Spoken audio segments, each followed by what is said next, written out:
Hey lovelies, welcome back to another Money Monday. Aloha. Today we are giving you an update on our $200,000 debt confession and what's next now that we've paid off 10 credit cards. I know it's been a journey.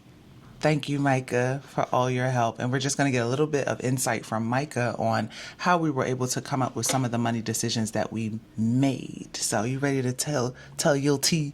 Sure. I'll do my best. Now, don't forget to grab your free debt payoff tracker from my website, RochelleAdamson.com. I have all types of free resources for you on your budgeting journey. Okay, so let's dive right into what we've been able to accomplish so far this year, boo. Okay. We paid off a total of 3 credit cards earlier in the year between the months of January to May.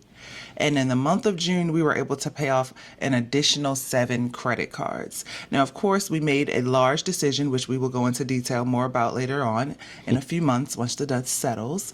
But that is over $70,000 of credit card debt that we were able to get rid of. How you feeling about that? Amazing. It's like a weight has been lifted.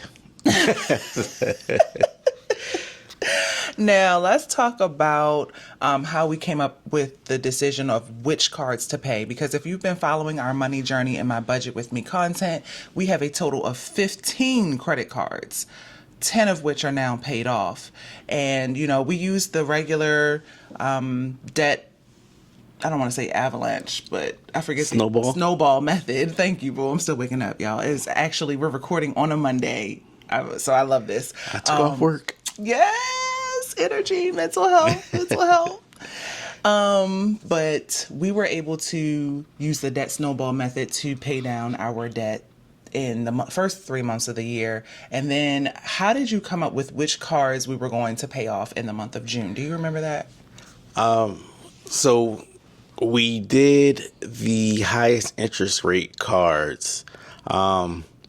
I know we were going back and forth. Like, should we do like all the smallest ones, build a lot of momentum, and just keep rolling?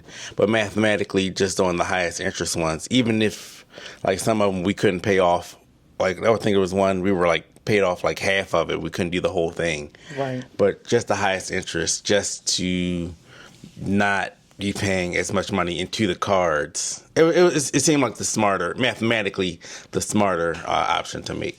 And I think I wanted to have this conversation on a Money Monday because, yes, I talk about this in my regular content, but getting Micah's perspective is key because it's the reasoning behind our decisions. A lot of times we look at the numbers and we're not really sure which direction to go. Micah has a different perspective. So, like, when he saw the numbers, he saw the vision. Like, he's basically looking at not just the balances, but how much we were actually paying in interest. And this is why you got to do the work. It's painful, but logging in to every statement, every credit card is crucial. So, thank you, Micah, for doing the math, because I don't know if we would have been able to pay as many credit cards off in the month of June without your math, because I probably would have just went for the highest balances. Oh, right. Because, you know, we got credit cards that are like $20,000 balances. And I'm just like, oh, get rid of it. But we were able to make a lot of moves more quickly with your math. Yeah, because I think one of the highest balance cards only charge, I say only, but it's like 9% interest on the credit card. Yeah. And it's like, why not pay something with 25% off interest? That way, you know, it makes our blows count more, I feel like. For sure. Now let's talk about the other part of this, which is what we still owe. We have still 5 more credit cards that we're working on. So right now in the month of June, we have a goal to pay off card number 11, which is Sapphire. So in addition to paying off those 7 credit cards in June, we were able to also make a lump sum payment of just over $10,000 to card number 11. And so that lowered our balance down to $3,800 and change. But I've already been able to start making payments on it, you know, because the goal is to knock it out this month in July. And while I logged in and that interest is so disrespectful. They're going to get us for interest one more time, y'all. So it increased our balance by another $250, just like that. And I am so glad that we log in and look at it, because you need to feel it. Yeah. It lights a fire under you. Yeah. $200 for nothing. For nothing. For something that we brought. What did we buy? I don't know. Exactly. Exactly. And it's not even what did we buy. I think it's more what did we pay for. Right. You know, there's been a ton of bills coming at us. We've blown tires. We've had medical bills. We've had a lot of things happen. And so this is going to set us up so that we can be more prepared for those unexpected events when they happen. Right. So what's left now after Sapphire? The goal is to pay that off this month and start to pay on my sister-loc's credit card. About to go to work after we film this video.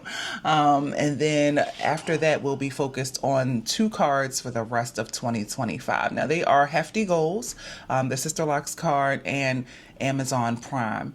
If we really stick to things and just mind our business and keep paying down debt and live within our means, we have the potential to pay off 2 more cards by the end of December. So that would mean we would go start the new year in 2026 with just 2 credit cards left to pay off.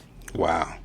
That's kind of Nice. crazy. That's crazy. Yeah. They're large credit cards. So Yes. it's going to be all year to pay them off, probably till 2027. But yeah, he's looking at the numbers. Don't look. I think we can do it. I think we can do it. I think we can do it too. Yeah. Because look It's- how much we've already done.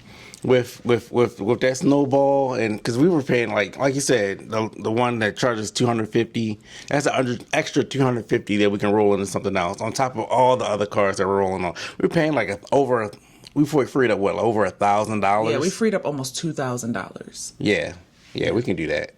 Yep. $2,000 a month. Yeah. I'm doing some mental math. Yeah. Times 12. It's gonna be tight. It's gonna be tight. Yeah. We usually have some extra money come in from here or there, you know. It's gonna be tight. Yeah.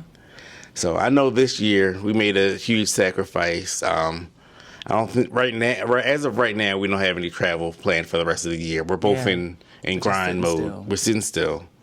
Yeah. So Yeah, and I we think got can this make it car happen. loan that we will have paid off in the next 24 months. I forgot about that. So that's going to free up more income. Yes. So if we just literally lock in for the next 12 to 18 months, I think we have the potential to become debt-free, the most debt-free that we've been in years. Yes. Now it's gonna hurt because I think next year was supposed to be like my Thailand trip. I've always wanted to go to Thailand just to. Yeah. I don't know. We always go to the Caribbean. I said we'll try somewhere else, and I wanted to go somewhere where we could have a lot of fun for cheap. So, and we know people there that can like take us around and stuff like that. Hopefully, I don't have to get rid of that trip, but I would love to go still. Yeah, but yeah. And putting the work in now will set us up so we can do those things. yeah, I think I only want to go if we can cash flow it. I don't want to. Of course. I'm not adding any more debt. No, but that's if the stars align. If not, I'm down for tucking in and handling all this, making the adult decision. And if you want more in-depth details about the budget, the actual numbers, how we're making it work, sources of income, all that tea, go ahead and be nosy and check out my latest July budget video. I posted it yesterday. If you're watching this on live on Monday, then I posted it yesterday. But now let's talk about the mindset and the relationship part, because again, you are trusting me with this large budget, and I'm just, this is the type of stuff that can make things tight in relationships. And whether you're married, whether you're single, money is personal, budgets are personal, and the one thing you have to do is communicate, even if you're talking to yourself. And so, how do you keep the lines of communication open and do so well in this category? Like, why does this work between us, money stuff? I think it's just I can't get the word accumulation. Okay. That's every accumulation of all the years of us doing this. We've made mistakes in the past. We've made good decisions in the past. We know what works for us. I think it's the time we put in. Not to say that you can't come in off the. Some people day one are like they have the plan and and they get it all right. But I think for us, we put in the time to know what works for Like, you know what works for me. I feel like I know what works for you. We're willing to make sacrifices for each other, just to move that needle. We know it's something that's important to both of us. Ooh, that's it. Yeah. We both care. Yeah. That's what it is. Can Yeah. you imagine, like, if you are trying to pay down debt and then your other half is like, let's go to Thailand. Hey. No, I'm just saying. I'm sorry. I had to do it, but no. I think that it's not my favorite line. One of my favorite lines I've been hearing is, "It's not no, it's not yet." And I think, another thing that's been helping us to stay focused is taking care of things in all of the different avenues in our life. So, like, I'm working on my health. I'm working on my wealth. I'm working on my mental health, my self-care, my spiritual stuff, everything. Food. I just feel like it makes it a little easier when you're becoming disciplined in more than one thing at the same time. Kind of like you hear about people, especially kids, who can pick up more than one language at the same time. It's because they're working those same muscles or areas of their brain at the same time. And so it's easier for them to just soak up more than one language. I think in that avenue, it's just like... Yeah, I don't think you can compartmentalize well-being. It's a whole. You're more than just one thing. You're a whole system. So if you're doing good health-wise, you're going to naturally do good wealth-wise. You're going to naturally do good career-wise. When that one thing goes up, everything goes up. When one thing goes down, everything kind of goes down. So mental health, all of that works together to create a full system, and wealth is part of it. So I think we're doing good with our wealth, but I think improving other things as well. It's going to naturally improve as well, but I think you can't put all your eggs in one basket, as it were. If you improve here, improve here, improve here, improve here, just putting in the work across all different areas, everything's going to rise up a little bit. Yeah. And the one thing I was thinking about in reference to this debt payoff journey, there's always going to be some unexpected stuff, right? So we are always looking ahead to say, okay, what are we going to do if this happens? So I think the next thing that we have to consider seriously is, we already know that our rent is going to be going up later this year.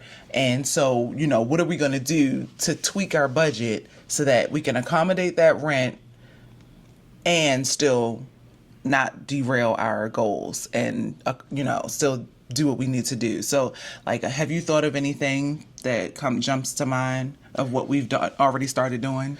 We started looking at other places. If rent jumps too high, we're not afraid to jump ship. Yeah. It's going to cost more initially, but I think that peace of mind.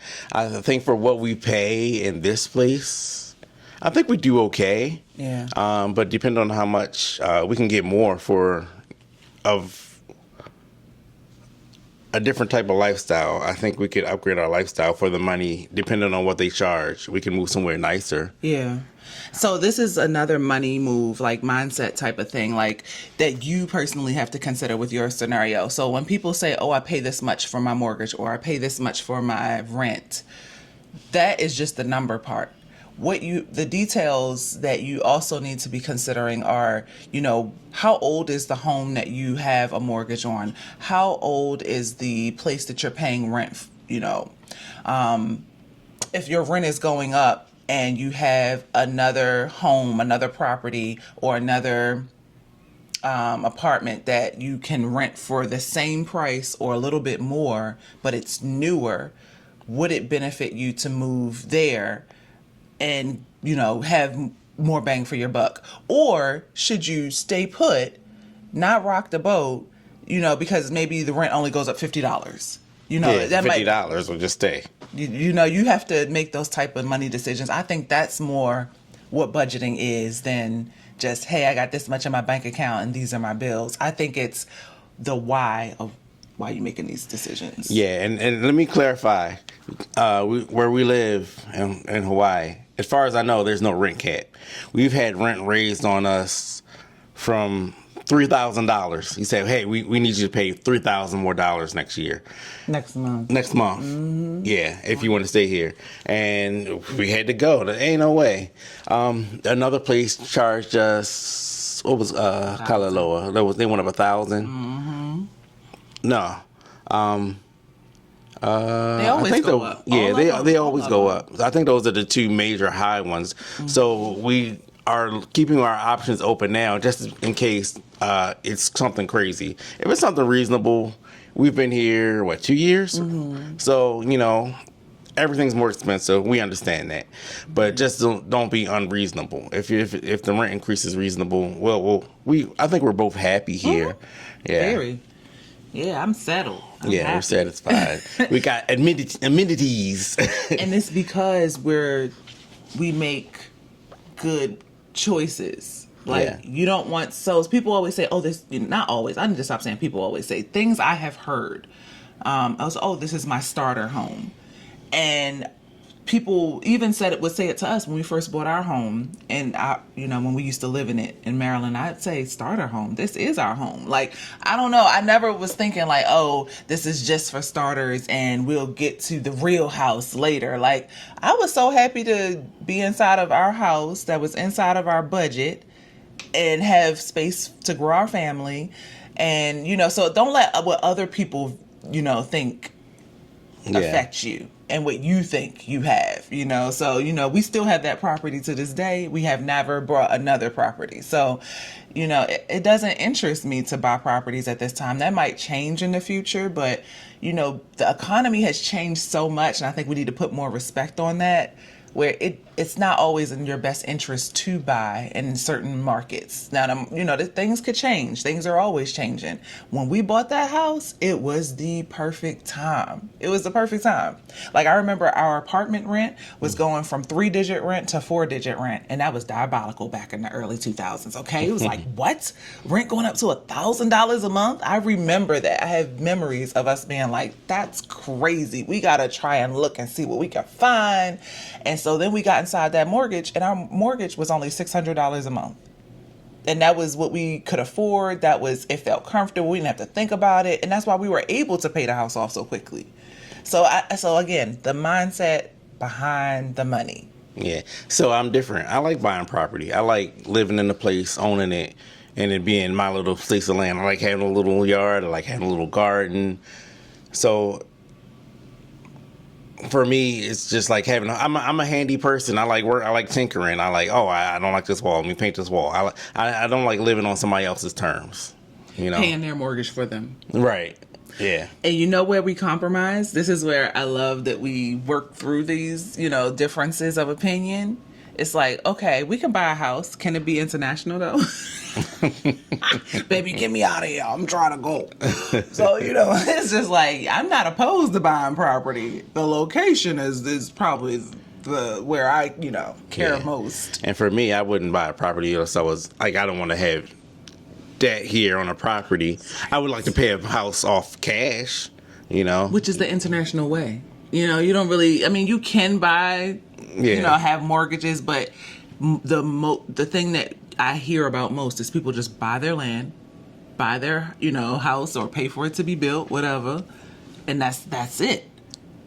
Yeah. That's an American view of thinking, where you just have debt and keep your mortgage debt, So, we'll cross that bridge when we get there. I'm working hard to get to the point where Micah has to decide and be like, all right, now what are we going to do? That's what I can't wait for. So, anything else on that? No, that's it. Well, that's our update for the month of June. We wanted to share with you kind of like some, the realness, the budget without the budget type tea. This is just the start for us, and we'll be back with another Money Monday, same time, same place. You know where to find us. Thank you so much for supporting our endeavors to talk money in a more realistic way, especially when it comes to talking money with couples. So let us know in the comments. What have you found to be helpful in your debt payoff journey? How do you talk money with your spouse? What hurdles have you... Or by yourself. Mm-hmm. What hurdles have you overcame? We want to hear it all, okay? And don't forget to check out my website, RochelleAdamson.com, where I have all sorts of free and paid resources for you to win with the money you already have. And let us know what you want us to talk about in future Money Mondays. Oh, yeah. That's a good one. Yeah. Thank you, Boo. Welcome. All right, y'all. We'll see you in the next video. Until then, you know what it is. Peace, love, and budgets. Aloha.